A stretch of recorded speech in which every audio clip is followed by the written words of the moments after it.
Everyone, আমার একটা ছোট্ট মিনি ব্লগে তোমাদের অনেক অনেক স্বাগত। মা, তোজো আর আমি সন্ধ্যাবেলা একটু বেরিয়েছিলাম ঠাকুর দেখতে।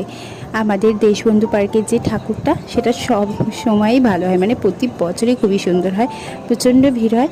তাই মা বললো চল আজকেই ফাঁকায় ফাঁকায় একটু ঠাকুর দেখে আসি। কিন্তু বাপরে, এখানে ফাঁকা কোথায়, আজকেই তো মানুষ ভালোই ঠাকুর দেখতে বেরিয়ে গেছে, দেখতে পাচ্ছ কত লোকজন। তো যাই হোক, এইখানে প্রচণ্ড ভিড় হয় প্রতি বছরই দেশবন্ধু পার্কে, যার কারণে সবাই ভাবছে একটু বয়স্করাও থেকে ছোটরা থেকে শুরু করে সবাই ভাবছে একটু তাড়াতাড়ি ঠাকুর দেখে আসি। আমাদের এখানে ঠাকুরের প্যান্ডেলটা দেখো কত সুন্দর করেছে। মা আর আমি তোজো তিনজনেই মিলে ভেতরে গেলাম, আর দেখো অনেকটা বেশ জায়গা নিয়ে অনেকটা সুন্দর কিন্তু করেছে, খুবই সুন্দর করেছে। তবে এই সামনে যে ফোয়ারাটা, সেই ফোয়ারাটা আজকে এখনও চালু করেনি। তোজো বলছে মা কেন এটা চালু করেনি, ওর খুব ইচ্ছে ছিল এটা দেখার, বাট এখনও চালু করেনি কেন জানি না। অনেক লোকজন কিন্তু এসছে ভালোই, তবু এটা আজকে চালু করেনি। দেখতেই পাচ্ছ চারপাশে বেশ লোকজন ভালোই সেজে গুজে চলে এসছে ঠাকুর দেখতে।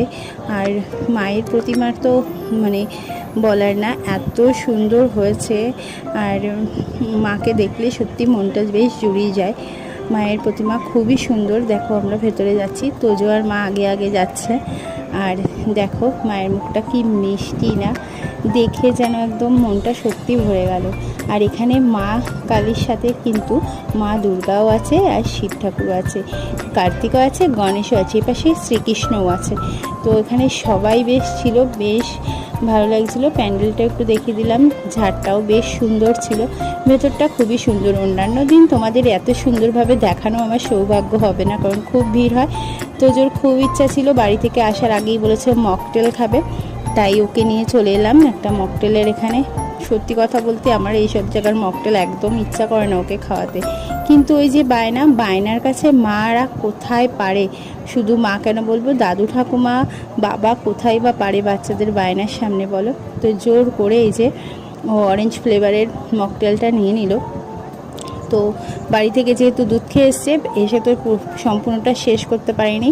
রাস্তা দিয়ে বাড়ি ফেরার পথে দেখলাম মা নিয়ে যাচ্ছে সবাই নাচ করতে করতে। বাড়ির পুজো অ্যাকচুয়ালি বেশ সুন্দর, মায়ের মূর্তিটা একটু ভিডিও করে নিলাম।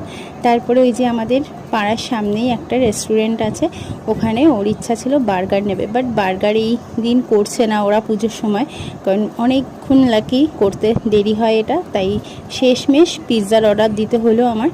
তো দিয়েছিলাম চিকেন টিক্কা পিৎজা। তো এই যে দেখো হাতে করে আমি নিয়ে যাচ্ছি, এই যে। তো তিনজনে মিলে পিৎজাটা খেয়ে নিলাম। ভিডিওটি ভালো লাগলে লাইক করো, টাটা।